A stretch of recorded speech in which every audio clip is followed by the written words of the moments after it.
அமெரிக்க தேசத்தில் ஒரு குறிப்பிட்ட கிராமம். அங்கே தகப்பன் தாயால் கைவிடப்பட்ட ஒரு மகன் ஒரு பாட்டியினுடைய வளர்ப்பில் வளர்றான். பாட்டி சின்ன சின்ன கைத்தொழில்களை செஞ்சு அந்த மகனை வளர்க்குறாங்க. வளருகிற பருவத்தில் இந்த உலகத்தை எல்லாம் பார்க்குறான். சாதிக்க வேண்டும் என்கிற ஒரு அவியாத அக்கினி அந்த மகனுடைய இருதயத்தில் எரிந்து கொண்டே இருக்கிறது. ஆண்டவரை அறியாத மகன். அப்போ என்ன பண்ணுறான், இந்த உலகம் என்னை பார்க்கணும், I have to do something அப்படின்னு எப்போவுமே ஹை ரிஸ்கான ஒன்று தான் அவன் செலக்ட் பண்ணுவான். ஸ்ட்ரிங் இன்ஸ்ட்ருமெண்ட் உங்களுக்கு தெரியுமா? இது இதெல்லாம் காற்று. இது இப்போ எலக்ட்ரிக்கு காற்று இசைக்கருவி. கம்பி இசைக்கருவின்னா கிட்டாரு, வயலின், மேண்ட்லின், இந்த மாதிரி கம்பி இசைக்கருவிகள் வாசிக்கிறது கஷ்டம். இதோட கம்பேர் பண்ணும்பொழுது அதை தான் வாசிப்பான். ஏன்னா கஷ்டமான ஒன்று தான் நான் செய்யணும், அப்போ தான் இந்த உலகம் என்னை பார்க்கும். இசையில் அதிக ஆர்வம் கொண்டு இசையை பயின்றான். ஒரு எதிர்பாராத விதமாக அவனுக்கு கிடைச்ச ஒரு கிஃப்ட் என்னன்னா, அவனோட குரல் பொம்பளை மாதிரியும் இருக்காது, ஆம்பளை மாதிரியும் இருக்காது. ஒரு ஹஸ்கியான ஒரு டிஃப்ரெண்ட்டான வாய்ஸ். அதனால இவன் ஒரு ஆல்பம் பண்ணால் அந்த குரல்னால் அந்த பட்டணமே ஈர்க்கப்பட்டது. இவனுடைய ஆல்பம் ரொம்ப எப்போ ரிலீஸ் பண்ணாலும் பிச்சுக்கிட்டு போயிடும். இது போக போக புகழும் வளர்ந்தது. புகழ் வளர வளர, தேங்க்யூ செல்லாம், புகழ் வளர வளர அவருக்கு நிறைய ஃபேன் ஃபாலோவர்ஸ், ரசிகர் மன்றம். நம்ம பாஷையில் அந்த குட்டி பாப்பாவை பார்த்தது போதும், என்ன பாருங்கள், ரசிகர் மன்றமும் நிறைய வந்துச்சு. அப்போது அந்த ரசிகரில் பொதுவாகவே ஒரு ஆணுன்னா பெண் ரசிகர்கள் தான் நிறைய இருப்பாங்க, பெண்ணுன்னா ஆண் ரசிகர்கள் நிறைய. அந்த ஆப்போசிட் ஜெண்டருக்கு ஒரு அட்ராக்ஷன் இருக்குது. அப்போது நிறைய பெண்கள் அவருக்கு ஃபாலோவர்ஸ் ஆகிட்டாங்க.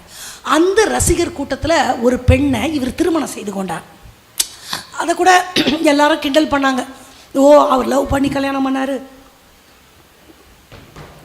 அப்படி பண்ணார், இப்படி பண்ணாருன்னு எல்லாம் பேசி திருமணமாகி அவங்களுக்கு குழந்தை இல்லை. கொஞ்ச நாள் குழந்தை இல்லை, 2 பெண் பிள்ளைகளை அடாப்ட் பண்ணார். யாரை?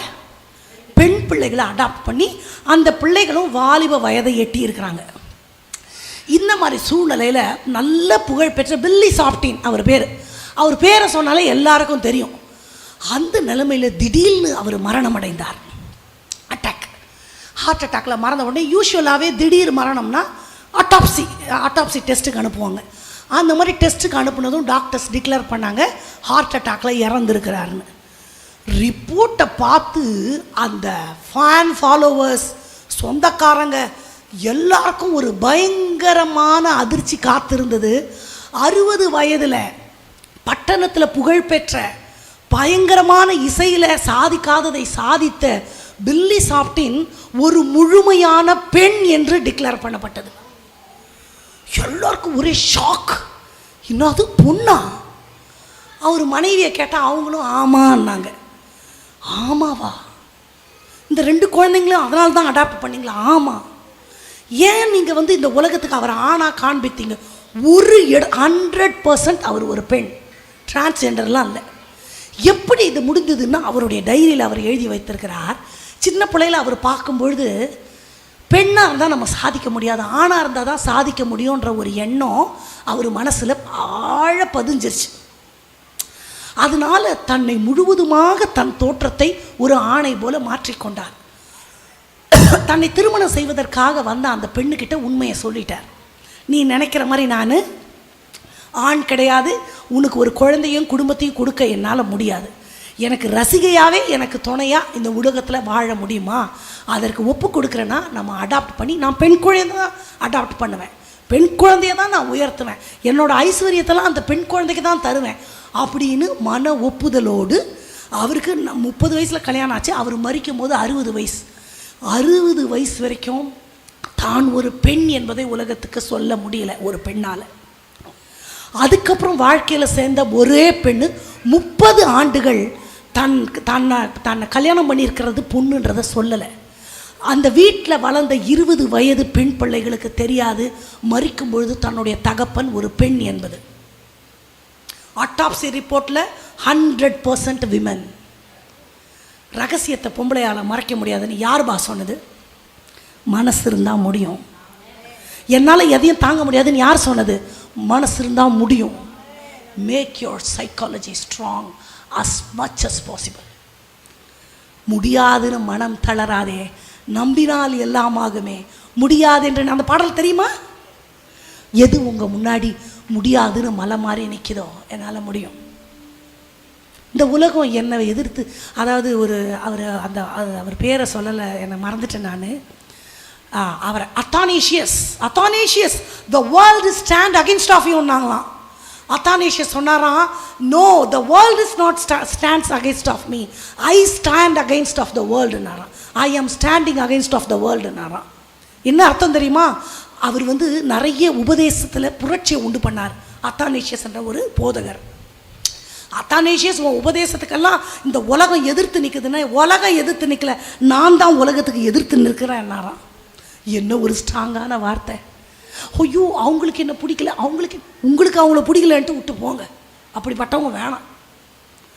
அது அப்படி இருக்குது, இது அப்படி இருக்குது. நீங்கள் அதற்கு மேலாக எழும்பி நில்லுங்கள். சூழ்நிலைகளை ஜெயிக்கிறதற்கு ஆண்டவர் பலன் தருவார். சூழ்நிலைகளால் அடிமையாக்கப்படுபவன் கிறிஸ்தவன் அல்ல, சூழ்நிலை கைதியாக்கப்படுபவன் கிறிஸ்தவன் அல்ல, அவற்றிற்கு மேலாக எழும்பி நிற்கிறவன் தான். எப்பவும் ஆண்டவர் வசனத்தை எப்படி தெரியுமா கேட்கணும்? நான் எங்கே போனாலும் சொல்கிறது, பிச்சைக்காரன் மாதிரி வசனம் கேட்கணும். எப்படி? சிலர் மூஞ்ச பார்க்குறாங்க, இதை சொல்கிறதுக்கு அங்கேருந்து வந்தீங்க, கோச்சிக்காமல் ஒரே ஒரு தடவை சொல்லுங்களேன், பக்கத்தில் இருக்கிறவங்கள பார்த்து, பிச்சைக்காரங்க மாதிரி வசனம் கேட்கணும். What is that? பிச்சைக்காரன் அம்மா பிச்சை போடுவான், அவன் கூட அம்மானு தான் கூப்பிடுவான், ஐயான்னு கூப்பிட மாட்டான். ஏன்னா ஐயா தரமாட்டார், அம்மா தான் தருவாங்க. நீங்கள்லாம் அவ்வளோ நல்லவங்கன்னு சொல்கிறேன் நான். ஐயா அம்மா போடுங்க அப்படின்னு சொல்லுவான். இந்த பிச்சைக்காரன் பசியாக இருக்கும் போது என்ன தெரியுமா பண்ணுவான்? அது என்ன சாப்பாடுன்னு கூட தெரியாது, கட்டன்னு சாப்பிட்ருவான். அவன் கேட்க மாட்டான், இதை சமைச்சவங்க பொம்பளையா ஆம்பளையா கேட்க மாட்டான். இதை சமைச்சவங்க செஃப்பா, அவங்க சமையலுக்கு படிச்சிருக்கிறாங்களா, கேட்ரிங் சர்டிஃபிகேட் இருக்குது, அவங்க கிட்ட கேட்க மாட்டான். இது நேற்று சமைச்சதா, இது ஃபார்ச்சூன் ஆயிலில் சமைச்சதா, ஆலிவ் ஆயிலில் சமைச்சதா, பொன்னி அரிசியில் சமைச்சதா, எதுவுமே கேட்க மாட்டான். கிடைச்சா போதும்னு டபக்கு. இன்ஃபேக்ட் அது கெட்டு போயிருக்கான்னு கூட அவனுக்கு தெரியாது. ஆண்டவர் வசனத்தை உமது சொல்லை உணவு போல காத்து கொண்டேன் அப்படி சாப்பிடணும்.